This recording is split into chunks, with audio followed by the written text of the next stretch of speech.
Built from scratch. Yeah, we on a mission, restoring what's broken with skill and precision. Old to the new, we are blending tradition. Watch what we do, pay attention and listen. First, we identify the problem and need. Build with the elders on how to proceed. Once we get the green light and everyone's agreed, then we make a creative solution to succeed. Miguel draws the blueprints, design so precise. Kingston makes one cut after measuring twice. Jamal matches the materials with the plans, and Kai brings the beauty with his gifted hands. Now Luke, he's a real live documentarian, capturing the stories that the culture is carrying. 5 brilliant minds with the skills to match. Come see what we create when it's built from scratch. Built from scratch. You know it's built from scratch. It's built from scratch. You know it's built from scratch. Here comes them black nerds, zones on with big words. Cake slap makes us all smile. Dave's little songs every time you look wild. Veins kinda like a mastermind. On this one shows up every single time. Yeah. How was your night gonna bring the fight? Hey, this is Black Nerd Podcast, winning all the fights. Ladies and gentlemen, boys and girls, we are back.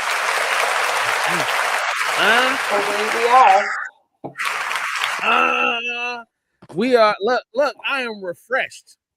I have rested. I have conquered one day of con and almost fell apart. I'm not gonna lie. My legs was killing me. Hey. Look, I got did back. You conquer it, or did it conquer you? It conquered him. It conquered him. Sloan, don't get old, bro. Just stay young forever, yo. That's your job. Stay young forever. Cause these knees and ankles was not down with all of the walking. It was a phenomenal experience, man. I want to shout out everybody before we even get started. BlurCon, y'all did y'all thing. This one's for you.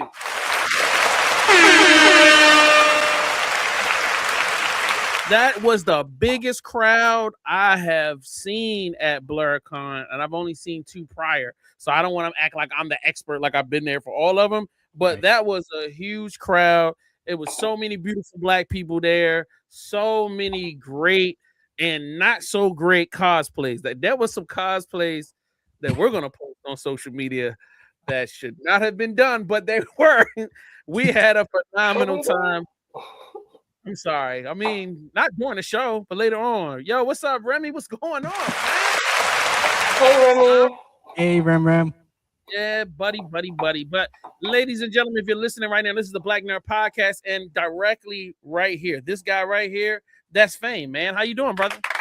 Hey, it's been another good week. Hey, listen, I enjoyed myself yesterday, and I didn't spend as much money as I thought I would. So guess what? I got to send some money back that I was going to take out of credit. You know, I sent the credit money back, so and it's gone back. So doing good. I feel good. I can't wait for the pressure segment. And yeah, girl. That's all I'm gonna say now. I'll start digging later. Especially got to talk about that Wolverine. No, we definitely got to talk that Wolverine. All right, Jalen, the Queen is in the building. Happy Sunday. Right. You know, I can't even talk about you, Jay, because my knees are killing me today. But when I tell you I had a ball, I honestly wish that we could have stayed a little bit longer too. Because it felt like I was at homecoming again. It was great. It was a vibe. It was wonderful. Yeah, I never thought about that. It does have like a school homecoming hangout type vibe. Yeah. It was like a nerd HBCU homecoming. Yeah. Oh, I like the way you put that. That's so fire. And of course, you know what I'm saying, our comic book expert, our current writer extraordinaire, the only person that's really famous out of the 4 of us, Sloan Tempest, is in the building. What's up? The only one that was at home. We was outside. He was at home. How you doing, bro? I'm doing good.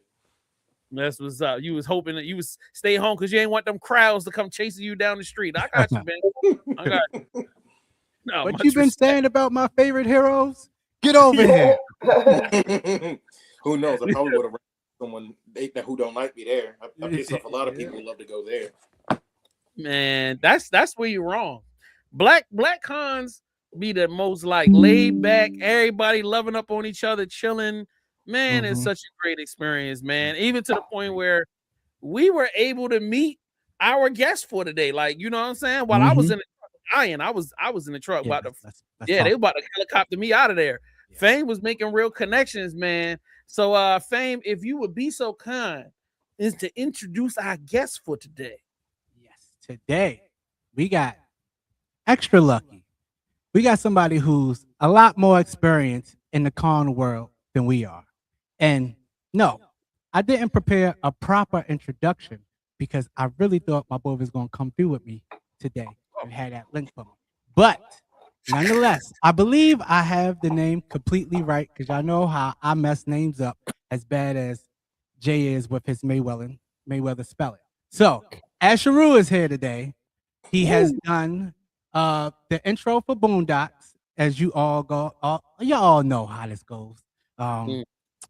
I am the stone that you just gonna throw him on screen like that so I can burn. No, I didn't even think you was gonna do the whole like yourself. That's first of all, it's blasphemy to not be able to say the rhyme correctly. That's crazy. Like, just avoid it altogether. If you're not really going to break down. No. That's not what I do. I fight my battles, bro. I don't run. I don't tuck tail and run, bro. No. I'll never be a quitter. You fought and lost. But let us once again say welcome to Gabriel Asheru Ben. There you go.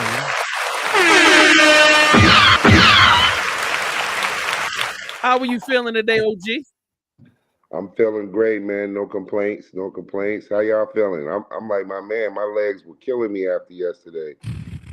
Thank you. It was a lot. There's a lot of walking and moving around and standing at the table, and but I had a great time. You know what? It reminded me, like, all of the walking around always sends me to flashbacks. See, what state are you from, my brother? DC. I'm from DC. All right, you from DC? That's my man. Yeah. Y'all know during the summertime back in the late 80s, early 90s, Baltimore has always had the Afram Festival, where back in the day, it used to be cassette tapes and CDs being sold. So every time my knees get to hurting, I remember me just walking around festivals with mad dudes with 69 boy tapes and the Luke CD bootlegs and dudes trying to sell you t-shirts from concerts from 3 years ago. Blackness. And then, of course, if it's a black-based event, they're going to have some incense, some oils. You know what I mean? It was definitely classic. So, yeah, man, classic vibes, man. And if it was 80s and 90s, we had all of the black medallions with like Malcolm X on it and the African symbol. I'm wondering why has none of the black cons had at least one dude sell some Malcolm X t-shirts or something like that? That's a good question. Well, actually, when y'all see my precious, y'all will see. Okay. It wasn't a dude though. Got you. Okay. Shout out to y'all. So, all right. So, was this your first time at a con of this type?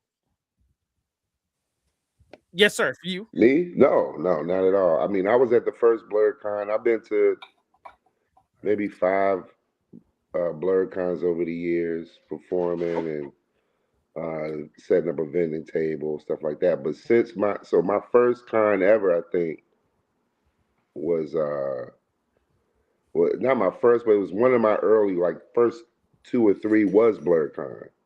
I knew nothing about this world, and my boy Substantial, who is all about the cons and anime and all of that stuff, he told me to come out and do a show with him at one of these cons.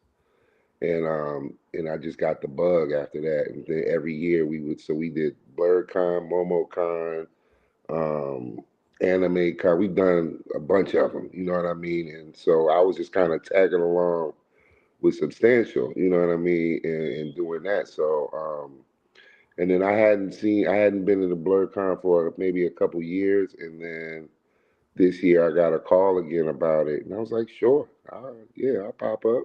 And it's local, like I didn't have to travel anywhere. Right. Right. Absolutely. So yeah, I loved it. I had a good time, man, and it's just dope. Like Sis said, it felt like a homecoming. If you ever had that college experience where you go back to your school for homecoming, that's exactly what the con felt like. Because I saw people from previous years, people I hadn't bumped into for a long time. I bumped into them at the con, so yeah, it definitely had that homecoming kind of vibe to it, which is dope. What was your Okay. experience like? I'm sorry. What was your experience like? Just being a panel guest this time. It was cool. It was cool. I hadn't. I mean, I worked with Carl, on the Boondock stuff, but he's another person I hadn't seen in a while. We talk here and there on the phone, text here and there, but to like get in a room and actually chop it up and talk about the show, that was cool. That was really cool. It's my first time meeting Godfrey, first time meeting Rizza Islam. I met Redman backstage. I was like, it took me back to my height. Like, I was just like a kid, man. I usually don't fan out when I meet celebrities, but Redman, I couldn't believe he was there. You know what I mean? Not only was he there, but he has stuff. He was selling stuff and set up a table. It was really dope. So, but to be on the panel, it was good. I always love doing panels. You know what I mean? And I love seeing a number of people that still love the Boondocks and support what we were doing, and just all of it, man. I love that. That never gets old. Love it. All right. So are you prepared, sir? Because this is an interview, but you also along on the ride with the BNP. Are you ready to rock and roll? Yeah, I'm ready. Let's go. All right. Well, we Negroes, so we likes to spend money and get trinkets. So it's time for my favorite segment. Precious. Now, Fame think that he got something fire because he went to BlurCon and he seen a little bit of stuff and he grabbed a couple. So go ahead, bro. Show us your little bit of stuff that you got. Go ahead, man. Go ahead. I'll put you on the big screen. Go ahead. I mean, I don't have nothing serious behind me at all. I just got a little bit of stuff. It's nothing serious. But my nerdy finds was one code name. Now this artist was a pretty dope artist. He's a pretty dope artist. I have not got the chance to go through here yet. But also on my nerdy find was this Blade metallic bookmark. Now, as much as I read, I always finish my book, so I never really need a bookmark. I thought about that after I brought it. So, but it looks fire. Up next, look at this jacket. Look at this. Look at this Sloan. Look at this. Look at this thing, man. I got a model of this thing. Ooh! Look at that thing right there, boy. And I got it with shop. So because this little Negro over here got some good credit for once. It was $0 down and only $13 every 2 weeks. Okay? Yo. And last but not least, I started off as he wanted to hint out. The One Piece with Netflix series was at BlurCon, and it was giving out some hats if you take some photos. And Riley was able to secure the last One Piece hat on the table. I'm not sure if they had any more in the back, but it was the last one on the table when she was blessed enough to walk and get it. So yeah, it was a nice little clean sweep we had on my present. And I would like to say that, and this is super important, is that I love the fact that Netflix showed up at a Black convention. Super, to me, I find that to be super crazy important. You know what I'm saying? To see that major corporations are finally getting with, the major Black conferences and stuff like that. That was definitely really refreshing, super exciting. And then even to see, I don't know which studio produced that movie that Beats is in, but that they had a whole big gigantic installation for that, and that was super fire. So shout out to them. All right, Jalen, you are up. Okay. So the real Justice League. So I met a young lady named Vanessa yesterday. I got to interview her.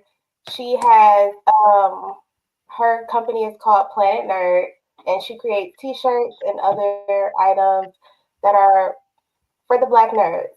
So this one has Harriet Tubman, Martin Luther King Jr., and Malcolm X as the real Justice League. Oh, okay. Yeah, that's fire, man. That's And a good. Jaylenice's interview is currently up on the other Black Nerd Podcast channel on YouTube. So if you want to see her, the young lady name was Vanessa. That interview is live right now. So I'll start blasting it out as Salone's talking about here. You guys need to see it. Got you. That's super fire. Now I got a link from my guy Sloan. Yo, tell us about this, man. What's this? Something I found recently. It is a clothing line dedicated specifically to cyberpunk edge runners, and my favorite video game of all time is Cyberpunk. So I would definitely like to cop at least one of these coats. But if I can, I'm gonna get them all because I love the Cyberpunk universe. It's a really great universe, and I feel like it's just an amazing story in general. And I love tech wear and like sci-fi feeling clothing, so I definitely wouldn't want to wear that. Nah, they put some work in with these. These are crazy. You know what I'm saying? I wish I had. If you had sent it to me early, I would have downloaded these so I could have uploaded them so we could see them bigger. But hopefully y'all can see it at least decent. And these are some really, really fire designs, man. Great job with it, man. Great job. I love it. All right. So you know what I'm saying? We've gotten through the preliminary part of the year. I think BMP is on cruise control, kind of, sort of. I am starting on my next secret project that I can't talk about, but I will give you a hint. Designing TTRPGs for dummies. This is my precious for today. Hey, brother, got to get educated, man. You can't just be freestyling doing stuff. You got to have some knowledge. So why not find some simple how to do information so that I can work on a secret project that nobody knows nothing about. So anyway, that's my joint for today. Now, Mr. Asheru, was there anything you saw at the con yesterday or that you've seen recently that you like, man, I got to get my hands on that? No. Oh, snap. I did not. Nah, I saw a couple things. But you know, nobody mentioned getting one of these at the con, and I don't understand why. But snap! This is your daily affirmation. There you go. That the builder refused all the way down to the bottom in a Huey. Look at that. I definitely need that. But okay, where's them in pink and Carolina blue and gold and grass. So you know, yeah, we want to have people take this with them and spread that love. You know. Nah, I'm with you on that. That's fire. Yeah. All right. So before we move past that, where can we get those at? If you go to so you can go to my website. You go to the Guerrilla Arts website. Guerrilla Arts is our organization. It's guerrilla-arts.com. You go to my Instagram. That's probably the easiest way. Go to King Asheru on Instagram, and it's in my bio. The link is in my bio. You can pick them up from there. We'll make sure we have that for you guys. Yeah, please do. I'm gonna put it. I'll put the web link in the caption so that way, if you guys are watching and it's not live, you're going back watching. You can click the link and you just go and copy it. You know what I'm saying? So like that is right now. Yo, how much are you on the website? What are they? 80, 120? What's that? What are they at? No, they're $50. Let's do it, baby. Nice to see. Yeah. All right. I'm gonna order mine right now while we live. Yeah. I ain't trying to hurt nobody. Nah, hurt nobody's pockets at least, you know. Okay. So we're gonna take 2 seconds. We're gonna do one commercial, and when we come back, you know, we got to get to our main topic, man. The ultimate Con-Goer's cheat sheet. Don't leave without us. Man, I really want to break down what you need to have when you go to con and what you just need to leave at home. Y'all keep it live, Black Nerd Podcast. VVC Life. We'll be right back. If you're playing solo, you're already doing it wrong. 3 games. 1 co-op rule. Every Monday, 9 p.m. to 10 p.m.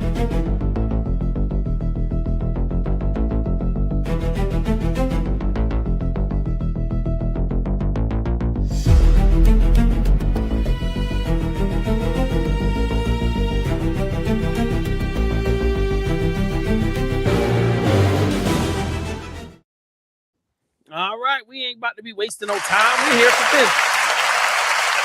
Y'all know it's con season. You know what I'm saying? A long winter is over and the convention floor is calling. In this episode of Black Nerd Podcast, we're breaking down the ultimate survival guide for the upcoming con season. From the mad dash to securing badges to the precision engineering of last-minute cosplay. We cover everything you need to know to survive the exhibit hall without losing your mind or your savings. And that is definitely serious. All right. So who wants to go first? Like now, I told everybody I need y'all to come up with your list. I wasn't trying to pressure y'all on having 5, 10, or 3 things. What are your personal, I gotta have these when you go to con. So if y'all need me to go first, or does anybody ready? Who's ready? Oh, Sloan, my guy. Take charge, my guy. So number one thing, because this is a common thing with cons, not packing your own food / snacks. The food is always overpriced and it's not usually worth it. Second point, not maintaining a budget / not being aware of the high prices.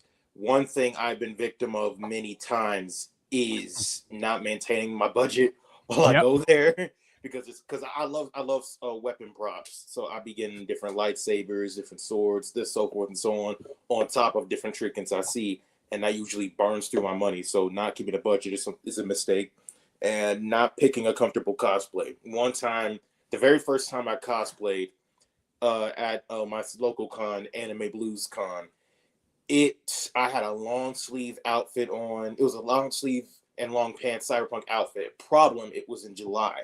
So it was already hot. So from that point forward, I started doing like shorter sleeve cosplays, and not bringing a backpack. You're gonna have a lot of trinkets and props.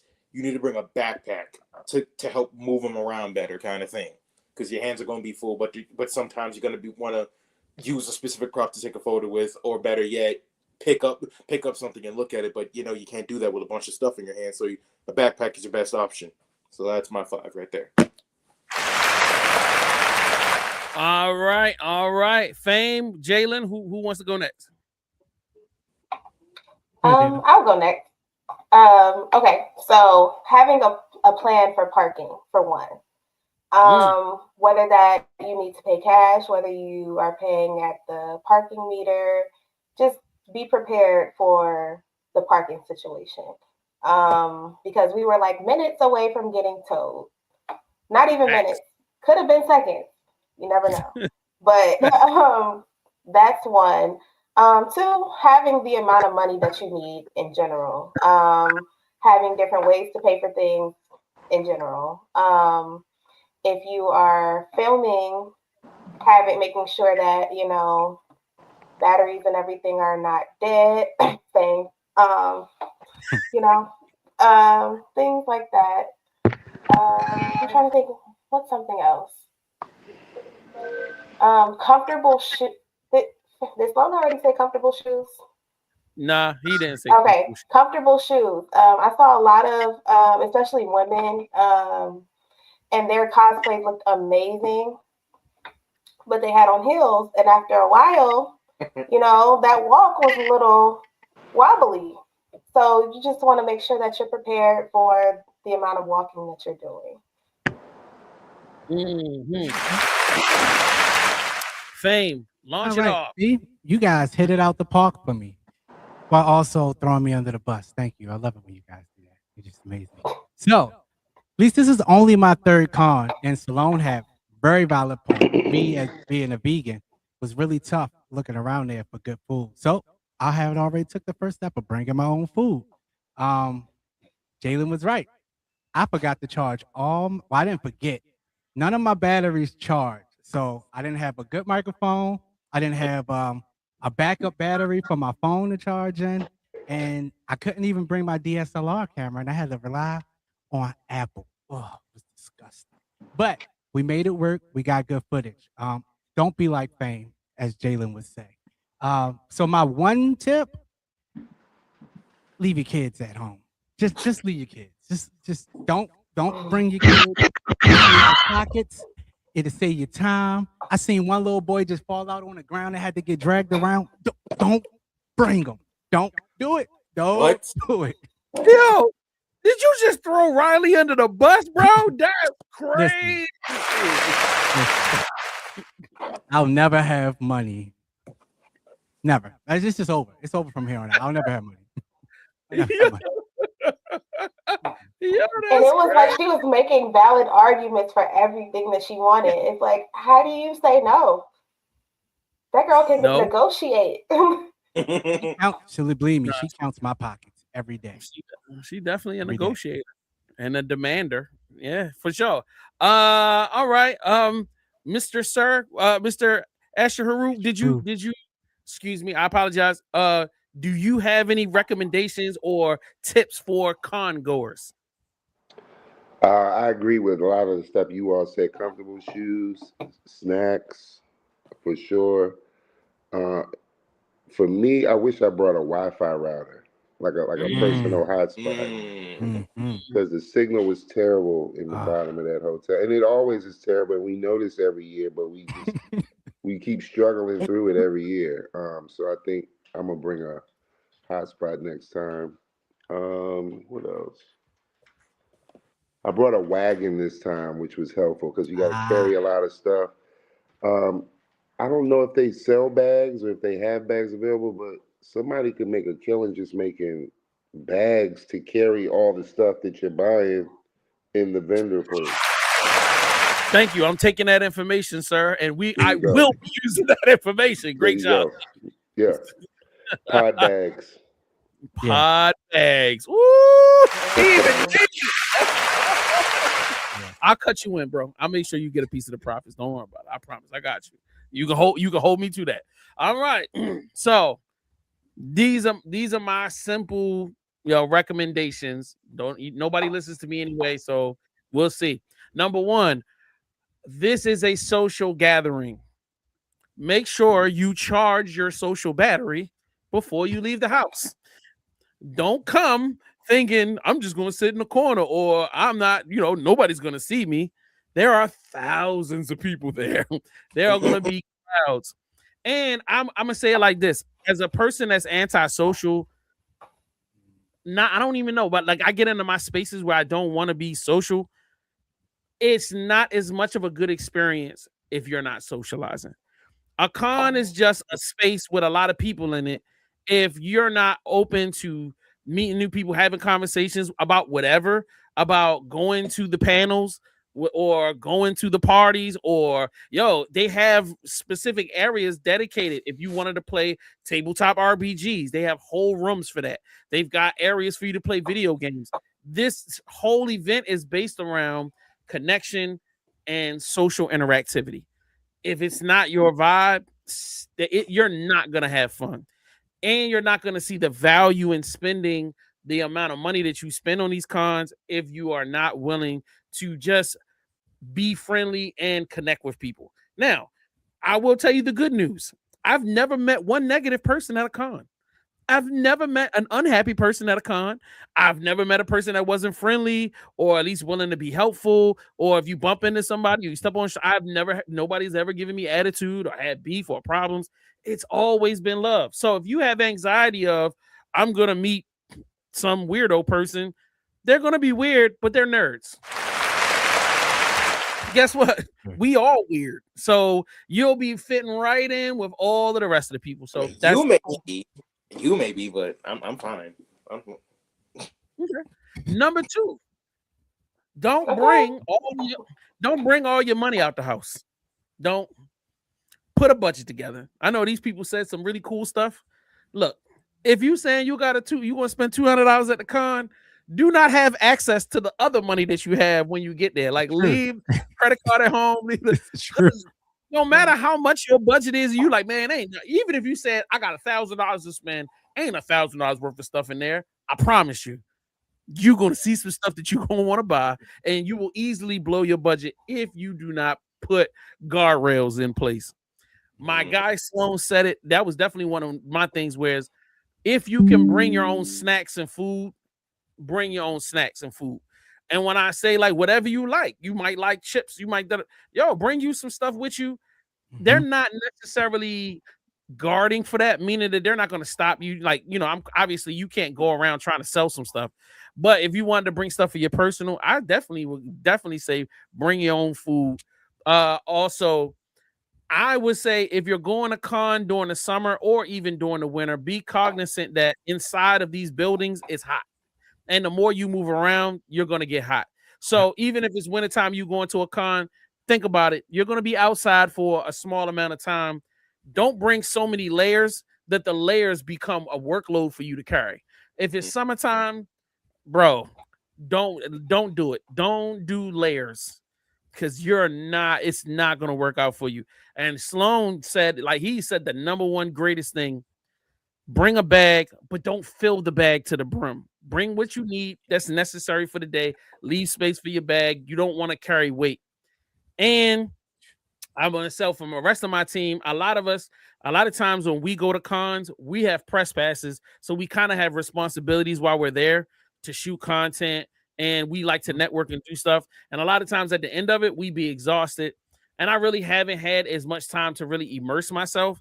But if you really get a chance to be a part of a con, immerse yourself in it. Get into the culture of it.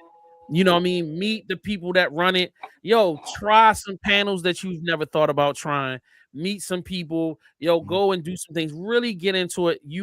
I promise you, you will meet lifelong friends. You will meet people that are invaluable. Even if you are into you might be a person that draws or a person that writes comic books. I promise you're going to meet like-minded people there. Greatness is there. And the more you con, the more they become familiar. You're going to see a lot of the same faces from con to con, year to year. And these, once again, become a tribe, outside of a tribe. So if anything, those would be the number one things that I would recommend everybody trying. So, all right. So we about to go to a commercial. We'll be right back. Oh, I'm sorry. Does anybody have anything else they want to add before I get up out of here? Nope. I want to get to the question. One more. Go ahead. I have one more thing. Having the app or schedule is definitely a must. Knowing when things are, knowing where things are, I think that's very important to know. Yeah. And wearing deodorant. A lot of people don't do that. Take a shower beforehand and wear the we're gonna talk about that when we come back. Y'all keep it alive. Black Nerd Podcast. Have you heard this before? I love your hoodie. It's so comfortable. Can I keep this? Pretty please? Oh, hell no! It's hoodie season, and your wardrobe is being hunted by that special someone. So what do? Break up with her until spring? No. Oh? What then? Go to vvcmerch.com and buy hoodies for her, so she will stay away from your stuff. It doesn't even have to be her size. It can be your size. She's still gonna wear it. So I gotta buy her stuff so I can keep my own? Exactly. Hoodies from the Black Nerd Collection, or embrace her independent queen energy with an indie show hoodie. vvcmerch.com has you covered and smothered like brown gravy on pepper steak and white rice. I'm just gonna hide my hoodies. You're crazy. You'll be single before Thanksgiving. Don't say I didn't warn you. vvcmerch.com is your only hope. Yeah. Black Nerd Podcast. We are back, and we've got a special guest. Mr. Gabriel is in the building. Sir, how are you doing? I'm doing excellent. Thank you. Awesome. So, all right, tell me real quick. Give me your best experience, your most magical con experience, personally. I think a couple. The first show we did, the first time I ever went to BlurCon, we did a concert in it was amazing because it was the first time I ever performed in front of a bunch of cosplayers. You know what I mean? So Okay. you see all these different characters and people all dressed up and rocking with the show and just being in it. That was like an eye opener for me. That's what got me hooked on doing the cons. And then my other one big highlight was literally last night, man, meeting Redman. Like I don't, like I said, I usually don't. Like I meet celebrities all the time, and I'm just like, oh yeah, nice to meet you. But Redman, I was literally like, take my phone, take this picture. I have to document this. It was a real moment, man, because he had just a big. I was so impacted by him and people like him growing up, man. That to see him in person it just blew my mind. And I guess it was a little bit of like, what are you doing here? You know, like, what are you doing here, BlurredCon of all places? You know, but BlurredCon is like that. You know, you don't know who's gonna pop up. You know what I mean? And so I love that. I love that he was there, man. And I think that's just opening the door for even more surprises for next year. You know. I got a question. Okay. Hold on, before you do, I want to reply to, like, Redman to me is the perfect representation from hip hop to be a part of the Blur community. Number one, he's always been uniquely himself. He never was afraid to dress up, play characters. In his videos, he's had cartoons and he's, you know what I mean? Like he's had so much, he references comic book stuff in his rhymes. Like he's one of those guys that I like. When I saw him on the flyer, I was like, yeah, like this is that gap, that bridge gap between hip hop and the nerd culture, the same way Boondocks has done the same. So you know what I'm saying? I just want to throw that in there. But like, yeah, absolutely. People, you know what I mean? So Fame, take it away. I'm sorry. Yes. I've known you've done a lot of panels at a lot of these cons over the years. Yeah. What have been some standout moments for you, and which panels have been your favorite?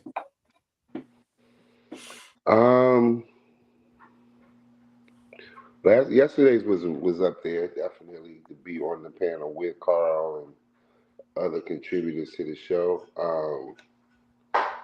Other ones we've done. I mean, I've been on a few that were just around like they weren't actually about anime or animation or anything, like just around like Black culture and the impact of Black culture, and that's always something that you know I'm big on. I run a cultural arts organization, so I'm always down to talk about that kind of stuff. But I think that was, I don't remember what year or even really what con, but I remember one con I did a panel around the impact of Black culture on the world. And it was just like, I mean, we could have been in there for 8 hours, you know what I mean, talking about that stuff. But it's just that I think those were probably the top two, but it's just the impact that you have when, like I said, when you have people all coming together around. This is the thing about any of these cons that I love. There's no judgment. You know what I mean? Even if there is, you keep it to yourself. Like nobody's in there, you know, joking on nobody's costume or being like, what the, you know, everybody is so like, hey, all this body positivity, people got stuff hanging out and all that, and nobody cares. Everybody's like, hey, it's the con. You know what I mean? And I think it's that kind of attitude that I always like. That's what I always pick up when I go to these kind of events. And so panel wise, I think those were the two, but it's really more, it's not even about the panels. It's more like around after the panel when people come up to you and talk to you and you hear everybody, people's different stories and where they're from and what brought them here. And, you know, half of the costumes I don't even recognize because I'm late to the anime game, you know what I mean? So then the people would explain it to me, would be like, here are 5 animes you need to watch, you know, stuff like that. It's the engagement part that I get the most out of, more than like the panels or any of the other stuff. Okay, so let me jump in. I have this question. So when you first heard about the first time you heard about Boondocks, how was it presented to you? to be involved in the show and all of that. Yes, sir. Yes, sir. Well, I'm from DC. Like I said, I'm part of a collective of artists, hip hop artists, singers that came up around the early 2000s on U Street in DC, late 90s, early 2000s. And I met Aaron. Aaron used to be on a radio show at the University of Maryland. And so I did an interview with him on his show, and he used to come to some of our shows and stuff down on U Street. And one time I'm up there, and he's like, "Yo, when I get a TV show, I want you to do my theme song." And I'm like, "All right, that sounds incredible. Like, when you get a TV show?" He's like, "I don't know yet, but when I get it, I want you to do my theme song." I was like, "Okay, bet." Years go by, maybe 2-3 years go by. I saw him again in LA. I was at an education conference. I'm in my hotel lobby. Aaron is sitting in the lobby just randomly. I don't know who he was meeting with or what, but I bumped into him and I'm like, "Hey, what's up, man?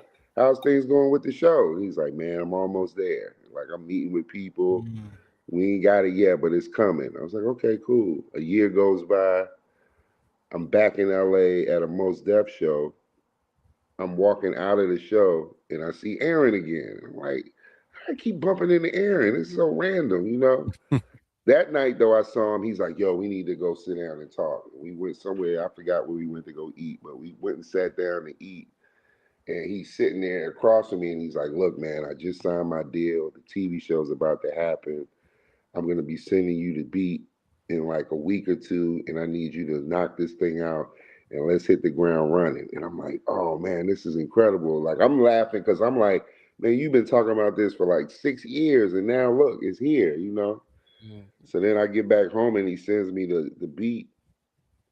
And I tell this story all the time, so I'm not going to belabor it with the long version, but the short version is he sent me the beat and he was like, "I need you to make it 30 seconds long. Don't mention the characters and make it as black as you can make it." And then the rest, I went through a bunch of different versions. There's 6 other versions of the theme song that just never saw the light of day because he took the 7th one, and then the 7th one is the one that's on TV now. But this was like a long time coming, something that Aaron always had the vision for way before he even, like when he was still doing comic strips in the newspaper. He didn't even know he was doing a show yet. So, but that all is a lesson on how you can, speak things into existence. He knew that he was going to do it. He just didn't know when, Oh, that's crazy. So did he like send you stills of maybe like what the characters look like or any script? Nothing. So he was like, just make the blackest black. Yeah.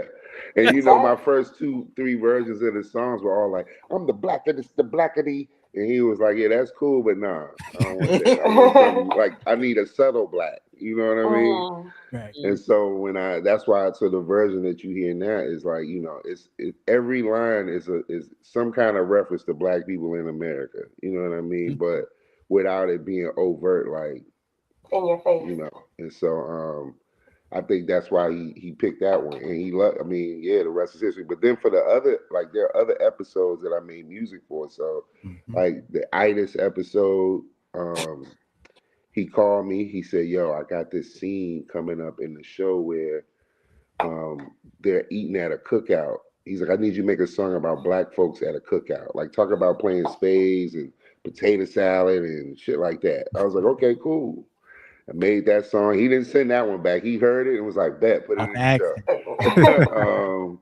We did another one, the Pimp Named Slickback episode. There's a scene where the boys are following Granddad's girlfriend around, sneaking behind her and taking pictures. I made a song about that, about, sneaking around behind this lady and spying on her.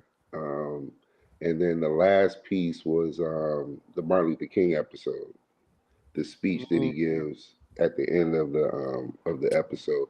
But that came from another song I did. I didn't like write that for the episode. I wrote a song called, can I curse on here? Yes, sir. Oh, okay. I wrote a song called "Niggas Are Scared of Revolution," and I shortened it to it was called "Niggas Are Scared of Revolution" based on the Last Poets version, but I called it "Niggas," and I put it on this mixtape that I gave Aaron, and Aaron was like, I'm gonna make Dr. King say this stuff. And I was like, no, brother, please don't make Dr. King say that stuff. And he was like, it's too late. Like, it's too late, dude. It's coming out on Sunday because the show used to come on Sunday. I was telling this story yesterday. He called me on Thursday. He said, yo, wait till you see next week's episode. I got Dr. King saying your lyrics. And I'm like, please, like, no. He's like, no. You gonna see it on Sunday. Don't worry about it. And I'm like, Aaron, listen, if this is true, you're gonna get in trouble. Like, I'm just telling you now, they're gonna come down on you for this one. He's like, I don't give a fuck. And so Monday came. And sure enough, on CNN, Al Sharpton, Jesse Jackson, everybody was like, this is an abomination. How could you have Dr. King talking like this? And, it was a whole big thing. But I think Aaron enjoyed that, though, honestly. I think he liked riling them up and questioning who we consider and who we revere as authorities. Like, he's like, well... And at the end, later on, I realized, and I told this yesterday on the panel, I met a brother named Clint. I'm going to get his last name right, but I met a brother named Clarence. I forget his last name. Sorry, brother. Who was King's homeboy from back in the day. He used to be a speechwriter. He's a collaborator with King. Very, very cool brother. And he was on a panel. I was on a panel with him about Martin Luther King's legacy. And somebody in the audience snapped on me about the Boondocks episode. Like, how could you? And so I needed help because I was like, damn, they jumping me in here. And Clarence was just sitting there looking at me like, and I was like, Clarence, you a King's boy. I said, that was your man, right? He said, yeah, that was my boy. I said, y'all used to ride around in the car and hang out and go out and do things. He said, yeah. I said, you ain't never like ride around with Dr. King ever. And he just like look out the window, like, look at them niggas over there. And he was like, I mean, yeah. I said, see, he's a normal man. Like, why y'all acting like he wouldn't have said this in a room full of black people? Right. So, that vindicated me. I felt like, okay, cool. Like, I ain't, and we ended up winning a Peabody Award and all this stuff for that episode. But, before all of that, it was just the backlash. And I was just like, damn, I didn't understand. Well, I did understand it. But I didn't understand why I was getting it because this Aaron's fault. You know what I'm saying? but no, it was cool. It all worked itself out. I like that. I was sitting here like, I hope he is going to say that he never threw him under the bus. He took it for Aaron. He never threw him under the bus. He's like, you know what? I wrote it. Yeah. My responsibility. Yeah. I did have a question though. You don't have any more of the original intros? You never saved them? I did. I got them. Oh, I need to hear those, brother. He's not going to let somebody was telling me to make NFTs with them, and I was like, do we still even do NFTs, man? They still do NFTs. If you decide to sell it, I'm going to buy it. I don't care about no NFTs. Look, go to Bandcamp or something and throw them up there. Yeah, I got six other versions of that theme song for sure. Put them on an EP, bro, and put them on a CD. I'll buy it, bro. Right. I think as the culture, all would be interested in hearing. Yeah. And they were dope too. Don't get me. I mean, they were all like, to me, they were all fire. I was submitting it like, this one, I'm gonna kill him with this one. And he was like, this cool. Let me get another one. Like, he was just brushing them off, but I was giving it all I had. Like, then I called my partner Blue Black, who I made a lot of music with back in the day. Me and him, we put out albums together. This is my rhyme partner. You know what I mean? I was like, bro, get in on this shit with me, man, because Aaron ain't taking So then me and him did 3. So there's like, of the 6 that are out there, I think 2 or 3 of them are with me and Blue Black. Even on the one that he kept, when you hear at the end, when you hear judo flip, the chop, chop, chop, that's my partner. That's Blue Black saying that, because me and him have been, man, we was in there trying to put stuff together. You know what I mean? And yeah, that was like a thing that he kept. It was like a refrain he kept saying, judo flip, chop, chop, chop, and then it ended up making it on the song. But yeah, it's 6 other versions, bro. So when you made the 7th one, were you sure that one was going to be it? Did you know it was going to be that big? No. The 7th one, it was kind of like a Hail Mary, because I was like, yo, if he doesn't take this one, fuck it, I quit. Honestly, Damn. that's what I told my engineer and everything. I was like, yo, forget it, yo. Like if he doesn't take this, because this was the seventh one, and he's not giving me anything to go off of, and he's just like, Yeah. try it again. Nah, I'm sorry, try it again. And so I was like, yo, if he doesn't take this one, like for real, I'm quitting because something's wrong with Aaron. His ears are broken. And so that was kind of my attitude. And then when I spit it and I sent it to him, I'm gonna be honest, the other ones I send it, he called me back like maybe a couple hours later or the next day, like, can you do something?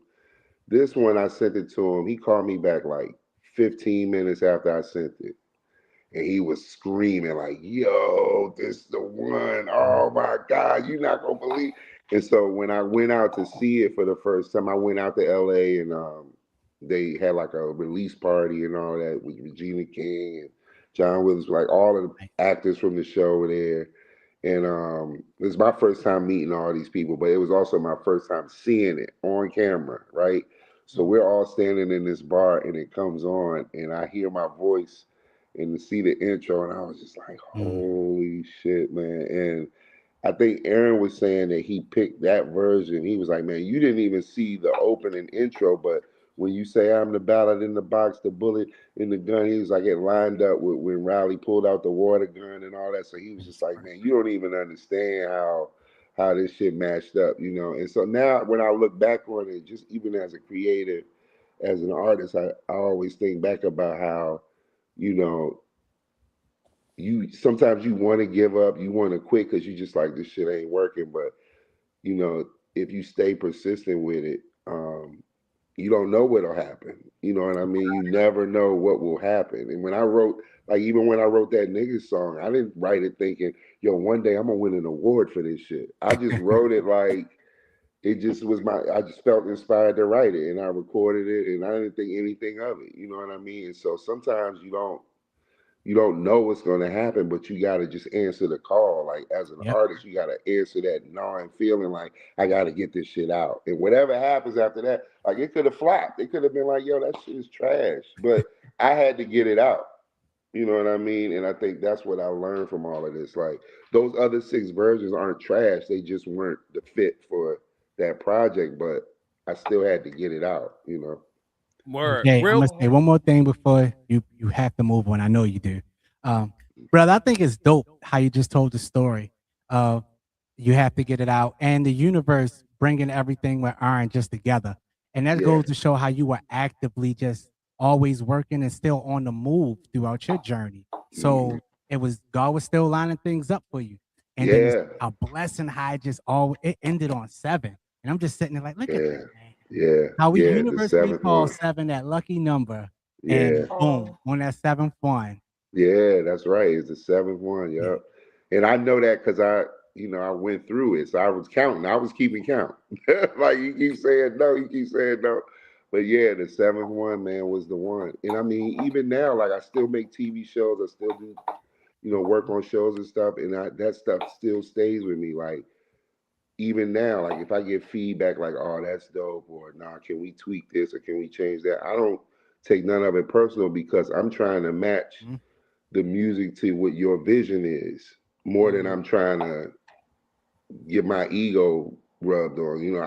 I want this shit to be a success. So if you don't see it or if something's off, then we need to communicate so we can tweak and calibrate it to where we both are, everybody's happy. You know what I mean? So that's how I just stay open for that kind of stuff now because it's important. Like the shows I'm working on now, I got 2 animations that I'm doing. They're both children's shows, but even with those, it's like these are unique situations, unique type of beats, unique hip hop shit.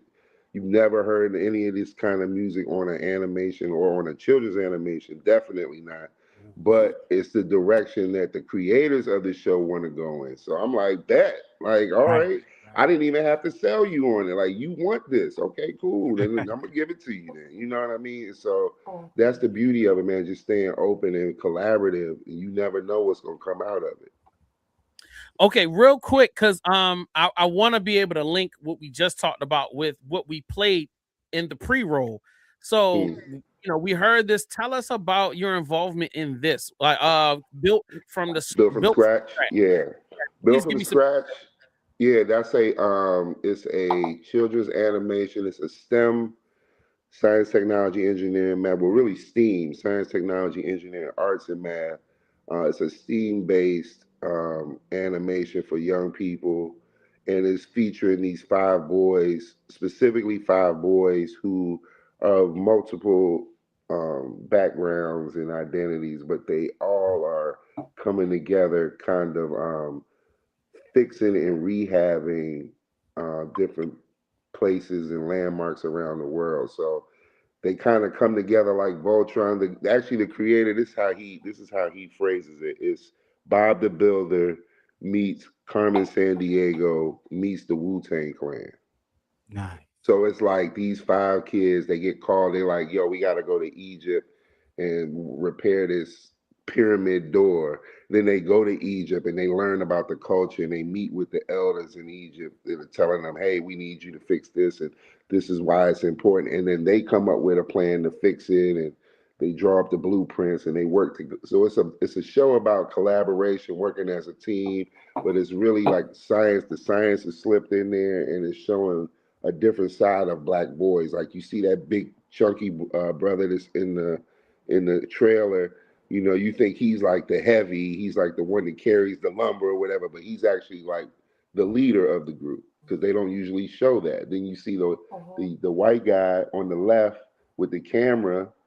He's actually blind, believe it or not. That's a whole nother story, but he's using assistive technology to capture his footage. It's a whole thing, but basically, yeah. So that's built from scratch. And then the second show I'm working on now is with Jason Reynolds. I don't know if y'all familiar with Jason Reynolds. He's a children's book author. He wrote a bunch of books, but one of the books is called Stunt Boy, and it's a book about a young man who deals with anxiety, and how he deals with his anxiety is he turns into a superhero called Stunt Boy, and that's how he kind of defeats these frets, these things that they call frets, or like the anxiety that builds up that he has to release. So writing this, again, all new types of beats. I mean, these are beats and stuff that you've never heard on a children's show, and so I'm excited to do this because it allows me to expand my chops as a music supervisor, and then also create new content, man. Content that just needs to be out here. And my next step is to get into voiceover and do some voice acting and things like that. But I love making these theme songs and making music for the show. And you telling me, okay, here's the scene. We need this, and it's like giving me another challenge to knock out. So I love it. Man. I love the fact that you pivoted before I could. My guy, you know what I'm saying? You already knew where I was going to. You're like, yeah, they're working into the new show. No problem. Yeah. That's beautiful. All right, damn it. All right, I gotta go to the news. We're gonna have more questions about your creative process in just a second. So let's let another creative tell us about what he got going on. Oh, I'm sorry, news segment. I don't even know how to run my own show.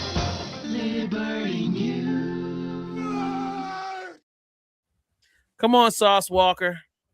The leading developer of a video game that's coming out this year, Only Hands, that's a hip-hop video game. Been 20 years since the last hip-hop based fighting game with actual artists, real artists in real time that we really listening to, love and know and pay attention to right then, right now. We haven't had that. The name of this game is called Only Hands. Only Hands. And we have 50 signed, licensed, I would like to say all A-level artists. NLE Chopper, Kodak Black, Sauce Walker, Mexican OT, Boosie Badass, Free Lil Durk on the game. Many more, man. Many more. Key Glock. Like, it's some good guys on there, big dogs on there. Yeah. Hey, what's the stages of that? Where they at with that? He said it should be out by next year. That's it. That's okay. That looks like fun. So Def Jam Vendetta pretty much just updated and Sauce Walker's financing it. My question is, who's playing it? I mean, who's going? I know all right. Anything hip hop, I'm going to spend my money and I'm going to play it. Especially if you got Redman, Method Man on there. You got Mexican OT. I love Mexican OT. You know what I'm saying? Like you gonna have I love Sauce Walker. So like, there's certain people that I'm like, yo, I want to play, and I'm interested in seeing the gameplay mechanics of it. So go ahead, Fang. Oh no, I was just saying, yeah. I'm all in. I'm gonna throw it right to Salone because this is his joint right here. Yep, Sloan, take it away. I mean, I think I would play it. I like Mexican OT, and that's out of all the people he's listed, the video listed so far, that's pretty much the only one I listened to. But I'd still be interested in the game because like I've seen the older clips from like the older games they have where they had all the hip hop stars and all that fighting, and the game seemed really fun. Wait, you never got to play Vendetta? No, I wasn't. I was like 4 when it came out, probably. Man. Yeah. Y'all got to remember what epic y'all come from. Hey, look, check this out, buddy. Check this out, buddy. Watch it now. All right. I think that was for y'all. That wasn't for me. Just know I'm an expert. I'm an expert at Tetris, and it was out for me. Okay, but all right. Sometimes you take the trick back. Jalen, so would you give this game a try? Oh, I definitely would. I like fighting games. So this is yeah, it looks like a lot of fun. All right, Mr. Gabriel. Plays out. Okay, for sure. Mr. Gabriel, you on mute? Oh yeah, I guess I would play it. So I guess I'll play it. But I mean, why did he pick those rappers? Is what I'm trying to figure out. It's like, because if you notice, someone else said it. If you notice, with the exception of maybe 2 of those artists, all of them are independent, so they're not on majors. So it's easy to get their name and likeness for them to do business with them. So you got to remember, like that's a lot. Like if he was to deal with a bunch of signed artists, it would be crazy. Now, if you're asking me why he's choosing street artists and not maybe underground artists or backpack or, I mean, you know what we asking. I mean, they don't run in the same lanes. Like Sauce Walker ain't about to be hanging out with Common. Like they, not saying that he may dislike them, but they just don't run in the same circles. So okay, you're doing a great job there. You covering it. What? I don't work for them. I'm just saying, obviously, you know what I mean? We hear you. Yeah. Hopefully they do maybe like once this game gets traction, people they maybe add them in as like a patch or like a DLC. Right. I'd like to see a DLC where they add Kendrick Lamar and J. Cole and other ones like that. I feel like a person this is a wild card, but like after the 4 Raws remix, we should add Timothy Chalamet, okay? Because that one video when he did with that one guy. You saw it, JS. You saw it, right? I saw it. I know you're talking about. You know what else they should also consider, and I know this might sound crazy, but they should consider putting people, non-rappers who are part of the culture, like academics. And people like that in the game. Oh yeah, I love to have Charlamagne. Who doesn't want to beat up on academics in the game? Yes, everybody wants to see that. You know what I mean? I would prefer to see academic beat up than Charlamagne, but you know. I got it right now. Charlamagne, Joe Budden, academics, MB. Yeah. Go ahead and throw Jess Hilarious in there. Go ahead. The Potter pack. You can do the Potter pack. All of the Potters. You put them all together. Yeah, exactly. I love those guys. Yeah. Okay. All right. Look, I love these ideas. I'll make sure to present it to Sauce Walker when I see him. Cam Newton. Yeah, because he hangs out in those circles. I mean, he lives in Houston, so we good. Like, we go see what's going on. All right. Eclectic. Make it an eclectic experience. Back. All right.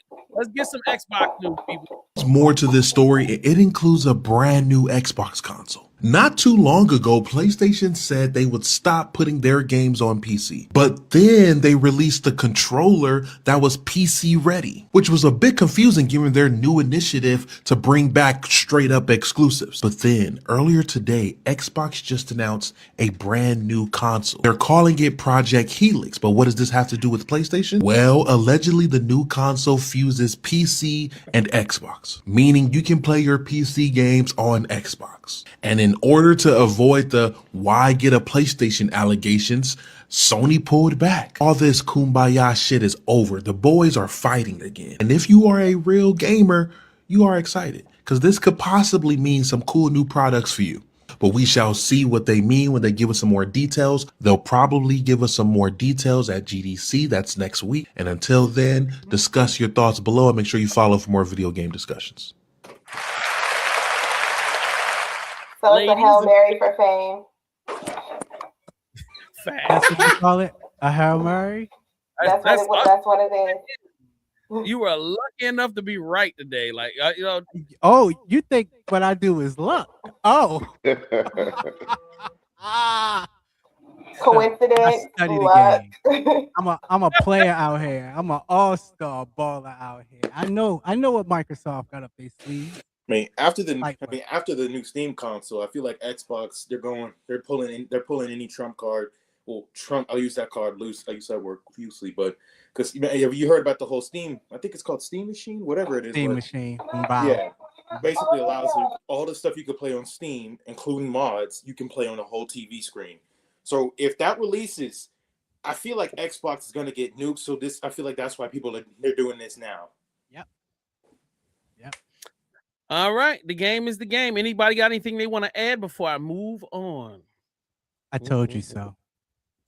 All right, now I'm gonna get a little bit deep on some money and some laundering, and you just gotta roll with me. But the payoff, Trey Magnifique. Made it impossible for people that made all this money during the rise of capitalism to do anything with their money. You basically could only put it into real estate. And so that's why you saw these massive towers of thousands of rooms that weren't finished just going up, because that's where you had to put your money in. Then when the collapse happened and people went run on banks and the gold, whatever like that, rich people found a way to do it, right? They went to Macau and embezzled their there, or they went to Vancouver and bought up real estate and then flew back. That's how they hid their money offshore. But here's the thing. Here's what Chinese people are doing right now. This is what's great. Here's what you're going to do, guys. You're going to invest in Pokemon cards, and you're going to send it to your guy in China. Because here's what the rich people are doing over there. They can't get their money out of China. They can't wire it, okay? Crypto is too volatile for them. So like what they do is Chinese people with a lot of money, and they're going into these shops, and they're throwing a whole bunch of money down. And they're buying very expensive or singular Pokemon cards. They then take those cards with them on a trip to Europe or the United States or wherever, and then they go into a shop there and sell the cards and get the money in the currency wherever they're at. It is a hot market right now, so it's easy to sell it for a high value. You buy it for a high value, you sell it for a high value, even if you lose 20, 30% on it, but you get capital flight without the risk of going to prison. They can go to the US, they can go to Europe. They're catching on to it in some places. Like, this is a real thing that's happening because China's been clamping down on this. It's a capital flight issue right now. Ladies and gentlemen, I only have one question to ask y'all. Yo, when is we getting these Pokemon cards? Cause I did not know that this is how we was gonna get rich. But forget this podcasting. This is the last podcast that we ever gonna do because I'm in the Pokemon business. Yo,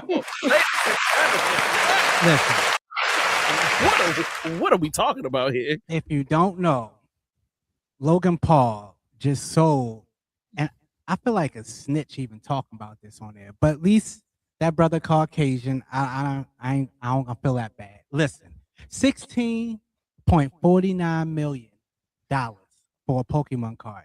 He just did. He's the highest seller bidder of the Pokemon cards right now. He's been doing this for about 3 years. His whole entire thing is built off of selling, trading, opening Pokemon card packs. And with listening to that guy, it's starting to make sense. Higher. If you either Google right now, or if you're an AI lover, ChatGPT, or Gemini, it will give you every single card that's been sold over $1 million. And it's consistent. Right now, there's tons of Pokemon cards being sold by celebrities and rich people. And it over my head. Over my head. All right. Mr. Gabriel, how many Pokemon cards do you have? And like, do you need a broker? Because I could definitely help you sell your collection if necessary.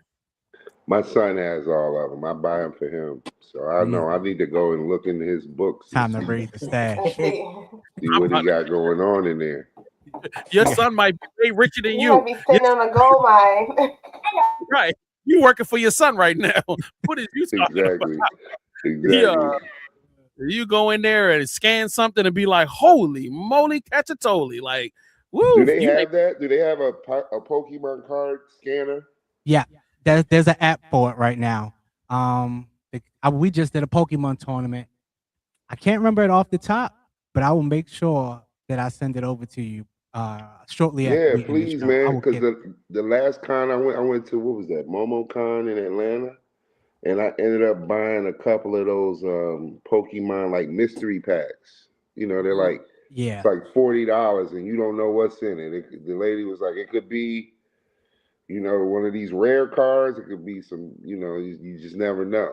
And I ended up buying two because I was like, she just sold me on it. Like, I was like, damn, these might be like, you know. But now I gotta go look it up. It's called Card Ladder. I grabbed it for you. All right, cool. I'll make sure I'll throw it in the email and send it over so you have a direct link. Yeah, well, listen, if I do find one and I come up on the link, no one will know. No, I was hoping you were about to say, and I'll make sure I'll take care of you guys for letting me know. I mean, yeah, we'll start a bag business for the next con or something. But I'll make a contribution to the pod. Definitely, I will. I'll say that. That's all we need. That's all we need. Look, and do an intro for us. You know what I'm saying? There you go. Yeah. I'll be happy as hell singing that intro too. It'll be the happiest intro ever. Fact. What were you about to say? Do they have a similar comic books? Because I got a first issue of Blood Syndicate. I want to see how much that's worth. They do have a comic book app.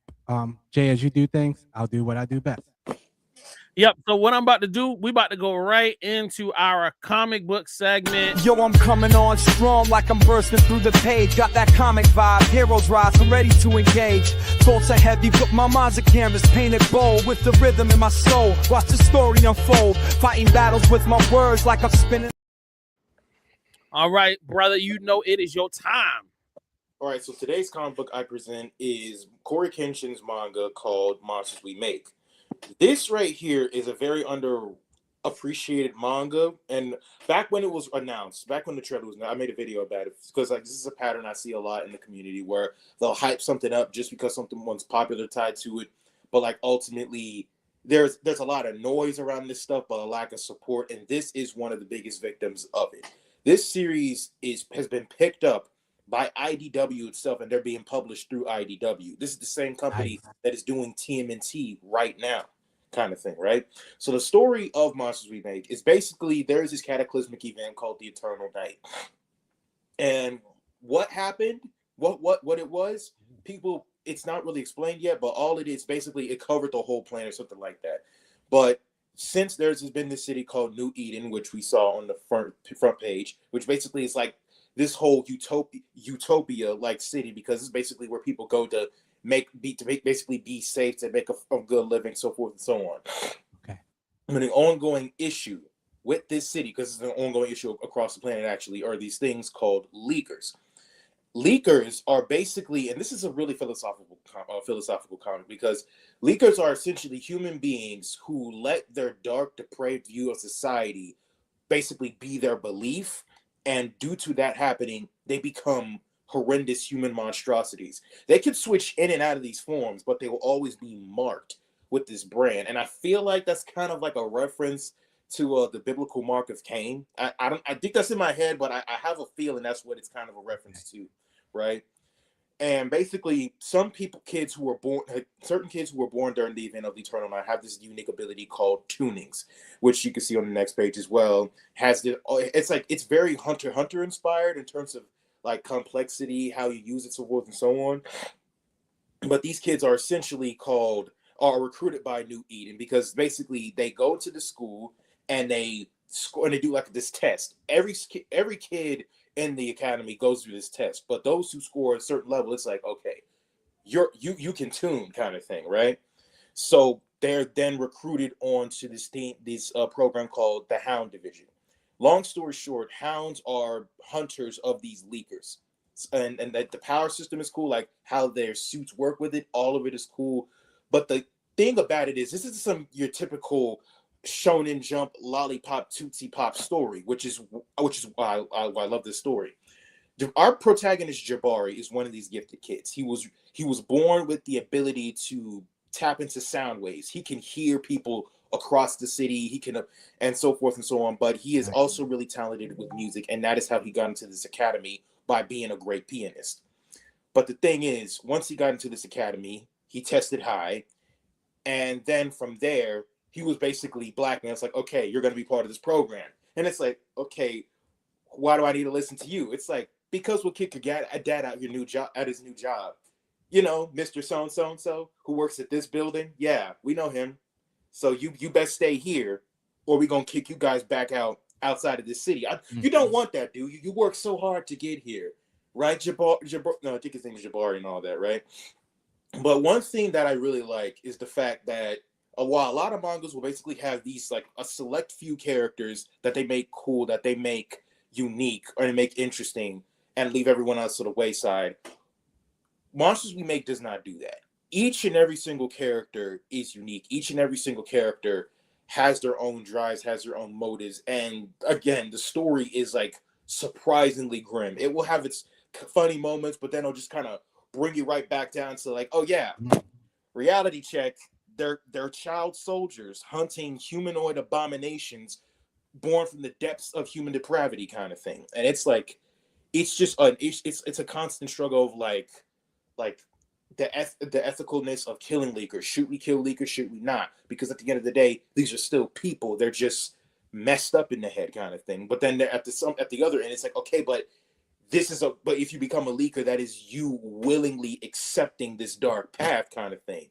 So it's like, it brings it to question like ethics, philosophy, whether or not you should have the right to take a life, and even the whole ethics of, okay, you're sacrificing our lives, our childhoods, just so we can just to hunt these monsters. We should have the ability to leave, so forth. We should be free, so forth and so on. But it's like, okay, but at the same time, who's going to keep these leakers at bay? Because regular people can't keep up as well as hounds, kind of thing. So it's like, it's a great story. The fact that more people aren't talking about it points to a grander issue at play when it comes to the Black community and supporting projects that they say they want. But I cannot recommend you guys get this enough. It is an absolute amazing series with amazing art, and the pace is perfect. It's not too fast, and it is far from slow. So I can't recommend this enough. Well done. You definitely kept me interested and wanting to find out more about that. Those graphics in that book remind me of Fire Force. I was getting that vibe over Hunter x Hunter. So yeah, I can't wait to dive into that. All right. And I just sent you a joint called Key Collector Comics, so you can rate and get your prices. All right, so let's get to Jalen, and then we're gonna close out with our special guest. So Jalen, riddle me this, Batman. Go ahead. So today's riddle is as follows. I'm light as a feather, yet the strongest man can't hold me for long. What am I? My bad. So repeat it one more time. I'm light as a feather, yet the strongest man can't hold me for long. Money. No, that's a good one though. That's a really good catch right there. That was a good one. I'm light as a feather, but the strongest man can't hold me up, hold you down. Hold me for long. Peace? No. These are some good ones. Oh, I'm like, I Good know. idea. Can we get a hint? A woman? I think this one is fairly easy, so I don't want to give you guys a hint. You on say this that one. every Sunday. Every Sunday. Well, it's easy to me. What about a special guest? Does he have an answer? Yeah, I'm about to say, Mr. Gabriel, you got a guess you want to throw out there? Attention. That's a good one, but not quite. How close are we?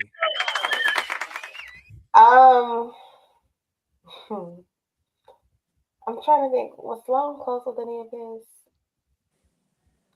Y'all are lukewarm. It is a feather. Is it sand? No. Time? Okay. We both went to the beach on that one. You can't hold sand. I mean, you can't hold time. So it Can't doesn't. hold Time time. doesn't have a weight to it. But it says for long. You can hold me, but not for that long. So like. Breath. Yes. That is correct. I guess that would have been the hint. Yeah. I need to. My bad, Sloan. I meant to celebrate for you because we don't get that. My bad. Let's go, big dog. Let's go. Let's go. We got one. We got one. You cannot hold your breath for long, even if you are the strongest man. All right. Thank you. Another week of feeling like I'm not smart enough, but thank you. Appreciate it. Well, at least y'all actually got it collectively. Nah, that's true. That's true. All right. I'm opening it up round table. If you got questions for our guests, let's go. Shoot it off. So Jalen or Sloan? Because we've been dominating the conversation. I didn't want it just to be me and Fame all night. So Sloan, did you have any questions for our guests? No, I do not have any questions. I appreciate all the questions you gave him. I learned a lot. All right, Fame, you got it. Perfect. See, I was like, dang, you're gonna do me like that again. I wanted to know, how did you get involved? Oh, that was my boy over there. Tell my boy, I said, what up? What up? Mister, how did you get involved with the latest series? We know how you got with Boondocks, but how did you come about to get involved with what's the name of it? With Built from Scratch and Built the from show? Scratch. That's the STEM one.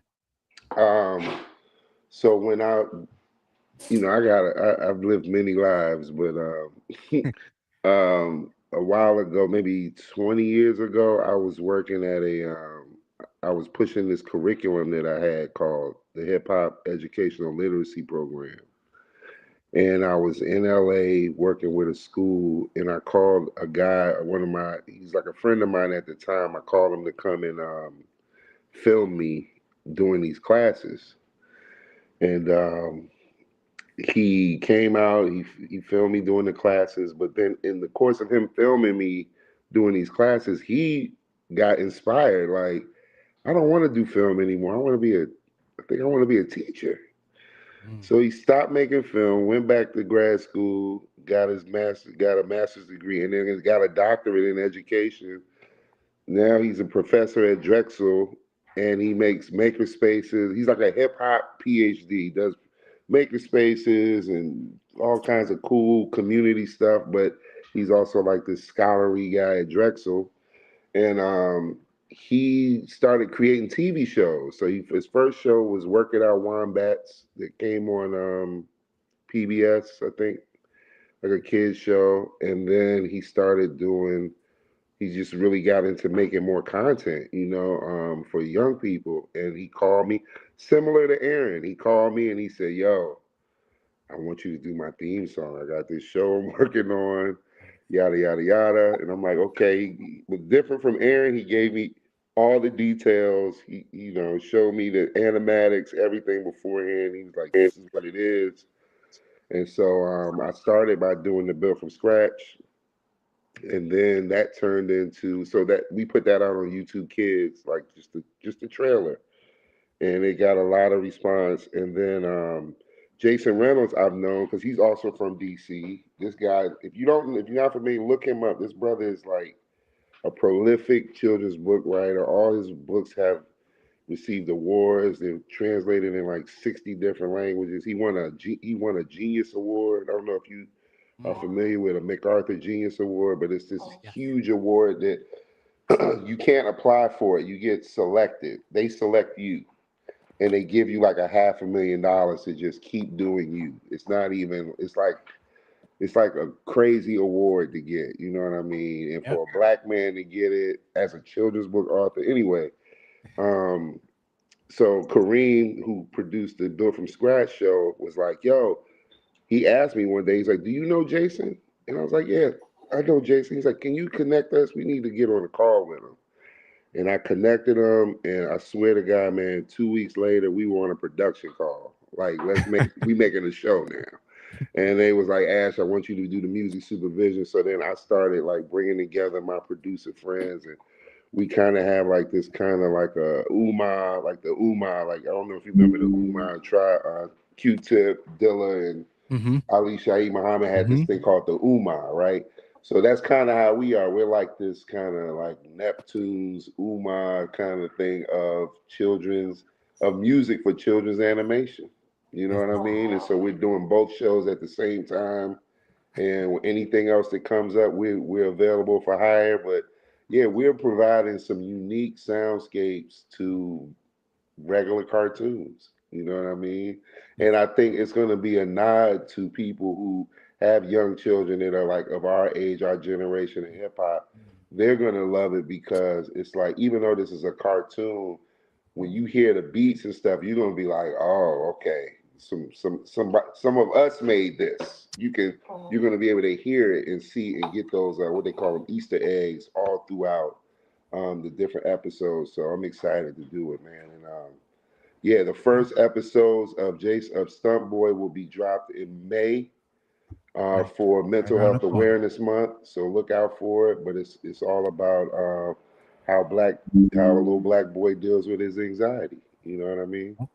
And not in a corny way. Like this, trust me when I tell you this is not going to be like a typical after school special peace and blessings cartoon. This is like so no reset. You're gonna know when you see it, like, oh, this is official. You know what I mean?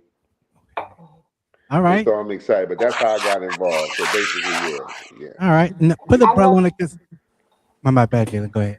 I was going to say, you briefly touched on your organization, but I wanted to know in depth, what exactly is your organization? So my organization is called Gorilla Arts Inc., INK. And what we do is we recruit, train, and hire artists of all media, no matter what it is that you do. And we train you to become a teaching artist. We prepare you to be a teaching artist. We send you out in schools, after school programs, and you teach what you do. Wow. And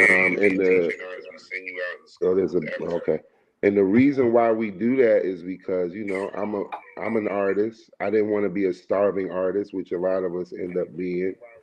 And so I wanted to create a way for artists to pay their rent and do the basics that they need to do while still being flexible to go out and travel and do shows and be an artist, because you got to do it in order to give it back and spread it with other people. So I was always in a place where I had to make a choice, and I didn't want to choose between being an MC or a teacher, so I just kept doing both. And so while I was doing all of those, doing that for this long time, I said, let me start this organization. So over the last 20 years, this is our 20th year. We are a for-profit, not a nonprofit. So we're what they call a social business. We do community good and receive profit. And the artists that work with us all get paid well for their expertise in what they do. So this is not like a $15 an hour and you doing coloring with some kids after school. This is like it's like a real part-time gig where you can spread your talent. And so now what happens is we'll go to a school, right? In the school, we may have students there that are like, I want to learn we need an art teacher, or we want to learn how to paint a mural. I'll go get a muralist who's skilled with working with young people. They'll come in. They'll not only show these young people how to paint a mural and the dynamics of all of it, but they're actually going to find a wall within that building and collaborate to build and paint a mural. If you want to learn how to make beats, I'll put you with a producer. Y'all are going to make a beat tape. You want to learn how to make songs, y'all going to make an album. You want to learn how to write poetry, you're going to perform in a spoken word session. You want to, it's whatever it is that they want to do. We match them with the artist that does it, and then that artist and those young people collaborate to make a final project. And so, yeah, we've been around for 20 years. We're located in Northeast DC. We're always open for new artists. If you or anyone you know is an artist in this area, DC, Maryland, Virginia, and they want to, have a nice side hustle and work with young people, please reach out. We have a sign-up sheet on the website, and you can always hit me on Instagram or whatever. But yeah, we're always looking for more artists. We work with hundreds of artists over the last 20 years. Some that some you may have heard of, famous people, not so famous people, but they all are passionate about their art. And, we've been able to reach thousands of young people and help them get their footing. And even now, some of them reach back and let us know, like, hey, that really impacted me growing up. I appreciate it, all y'all's work. So that's the benefit and the bonus that comes with it, is that you see them grow over time and do other things. I remember the other night I was out and I saw a young lady that was in our program, and she now works for Zeus. She works on the Natalie Nunn. What's the Natalie Nunn show? She works on the Baddie show. But she was like, yo, I didn't even know I wanted to get into TV production until I was in y'all summer camp, and she was doing a digital media production class with us.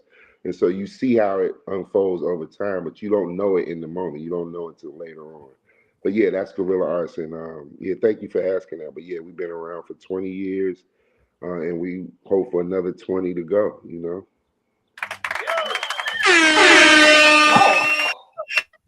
All right. Now, I know.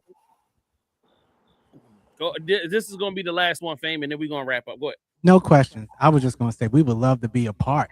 If you guys are looking to hire, to bring some other people in from technology side of things, what we think best to help teach the young, we'll talk about that. Yeah, let's talk about it for sure. We actually are looking to do a podcast class right now. So, oh man, whatever you need. Your brain, we need some help. Oh, wow. On our Patreon, we have a whole podcast course with like 12 videos. Each video is like an hour, 2 hours long, where we walk you through the entire process from conceptualizing the idea to executing it. You know what I mean? So how to put the ideas together, what equipment to buy. We teach you how to do the cameras, the graphics, everything.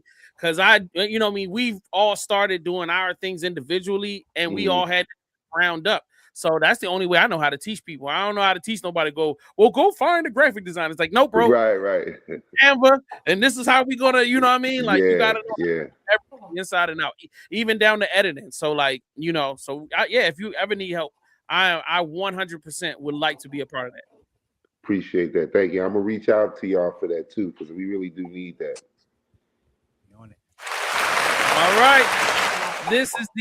This is the end of the show. We've got to get out of here. Why? Because there's tons of stuff that we got to do before I can get right back on here so that we can do Baldur's Gate 3 session 24 or 23. So hopefully we about to be up out of here. So make sure, if you haven't done so, sign up on patreon.com/VVC Life right now and join our Patreon. Why? Because we have tons of exclusive content behind our paywall. We've got anime watches, we got Black Watch Theater, we've got our bonus episodes of BMP, we've got the after show, we've got magazines, we've got mixtapes, we've got content for days. So support a up and coming platform by signing up on Patreon as low as $5 a month.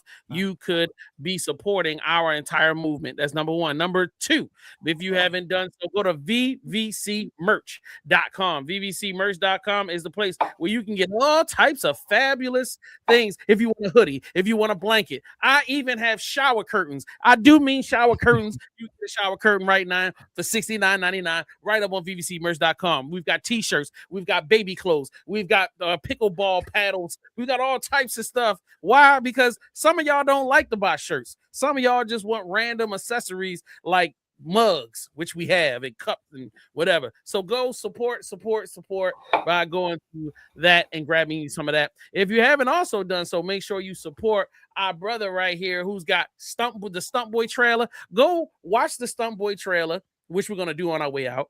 and then drop a comment, say you love it, say it's the greatest thing in the world, and tell them that they need to have this guy do more trailers every other week, and then cut them big fat checks. That's how you're supposed to do it. That's how you do it. All right, so I'm done with my little spiel. So everybody's got to give y'all shout outs. Y'all know what time it is. Sloan, kick it off. Shout out to you guys for having me on the show. Shout out to our special guests for coming to the show. It's really great to have them on the show.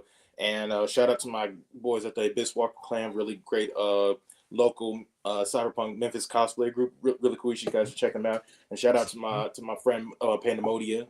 She's trying to start content, so I recommend just giving her a follow, like right, so you can have some.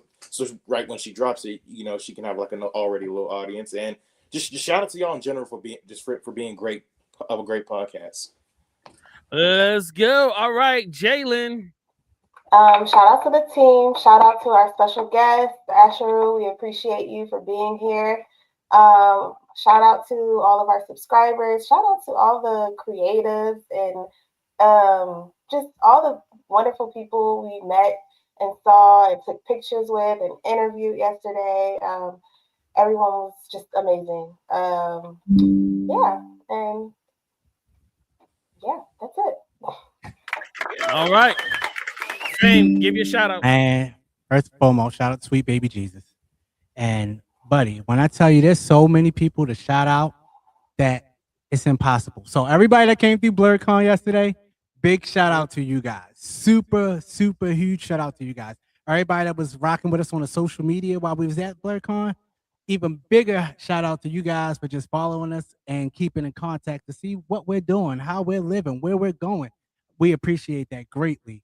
To everybody that was buying hoodies, hey, listen, nerdy. You guys stay nerdy. Shout out to my boy Mike, who hooked me up with well, not hooked me up, but who introduced me or pointed to Ritz and Gabrielle as they were standing over there. I want to give a shout out to you guys for just being down to earth, cool black people at a black con. I love it. I just love when we can have great conversation by just walking up to each other, meeting each other, and then making something happen overnight. I truly appreciate you being here with us today. I know how things just be last minute, so thank you, Gabrielle, for just coming through. Shout out to y'all. Shout out to the Black Nerd Podcast. I appreciate y'all for having me. And shout out to BlurCon for bringing us all together. That's a fact. Gabriel, come on, get your shout outs going, man. That's it. That's all my shout outs. Shout out to BlurCon. Shout out to y'all. Shout out to Gorilla Arts and the whole team. Please keep an eye out for Stunt Boy, for Built From Scratch. Grab you a Boondocks hoodie. You know, all proceeds go toward the programming that we're doing. And yeah, sign up if you want to join us on this mission. I love it. All right, so definitely I want to shout you out, Mr. Gabriel. Thank you so much for making the time for us and your team for being so communicative and, you know what I'm saying, just really hooking us up. We really appreciate it. We come from a hip hop world where a lot of times celebrities don't want to talk to you unless, do you have $1 million? And they'd be like, bro, no, I don't. So, you know what I mean? So we really appreciate it when people come through and show love. Shout out to Sloan. Shout out to Jalen and Fame. Hey, bro, we did another con together. I'm so proud of y'all because I know we had to get up early Saturday morning. I know y'all didn't want to get out of bed. I appreciate y'all for getting out of bed and us linking up and us going out. It was so important that we did that, and I had so much fun. So I can't wait. If you haven't, I forgot, we're on tour. I'm sorry. We just did BlurCon yesterday. Friday, July the 10th through the 12th, we will be at DreamCon. Friday, September the 3rd through the 6th, we will be at DragonCon. To be announced, we'll be at J1Con, Baltimore Comic-Con, which I just emailed them back today. So I think we should have some more stuff, announcements for y'all soon. But Baltimore Comic-Con, September the 28th through the 27th, and New York Comic-Con, October the 8th through the 10th. Make sure you rock with us. And there might be a couple more added to our tour. We made some connections last night. So But normally I would have my outro, but today we are going to do a special outro by playing the Stunt Boy trailer right here on the BMP. We love y'all. We're going to check y'all next time. Thank you once again, Mr. Gabriel. And we love all of our Blur community, and we're going to see y'all soon, which means 30 minutes, 8 p.m. for Baldur's Gate 3. Oh, snap. Oh, damn, I got to start it. Let's start it back from the top.